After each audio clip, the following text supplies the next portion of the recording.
ku Friday mukama yajimbikulira nandaga nti olwo olunaku terwandiyitibwa Good Friday singa teyazuukira. Kituufu. Era ne mu ntandikwa lwali Bad Friday kubanga lwe lwali olw'okutta mukama waffe. Baganda baffe abatusooka abali naye ba Petero ne ttiimu bo baatuuka mu kaseera akazibu ddala kubanga bwazuukira abasanga beggalidde nga bongeddeko n'ebiti oluggi baaluggala ne balunyweza nga tewali asobola kuyingira wadde okufuluma. Kaakati ky'obola bati yabatawaanya nti bamugulire bwazuukira omulaba bulabi ng'ali wakati mu ddiiro tewali amuggulidde.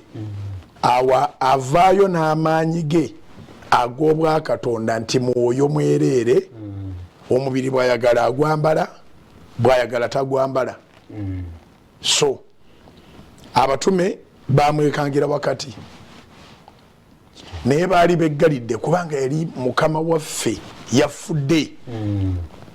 Bamukomeredde bamutidde wamu n'abantu ababi ng'ate ye talina musango wabula emisango gyaffe gye gyamukomerezesa.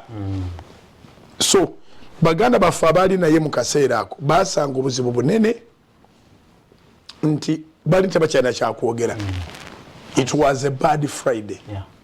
The worst. It was the worst Friday.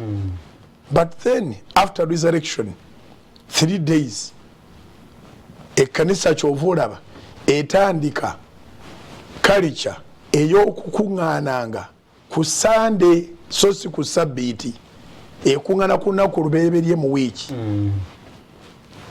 Mu bulamu obwa bulijjo era njala abantu bakitegeere wiiki ekoma ku Saturday ku Sabbiiti. Wiiki ekoma ku Saturday. Yes. Sunday lwe lunaku olusooka. Sunday lwe lwandibadde luyitibwa Monday. Lunaku olusooka mu wiiki. Lwe lunaku olusooka mu wiiki olwa Sunday. Kati bamutta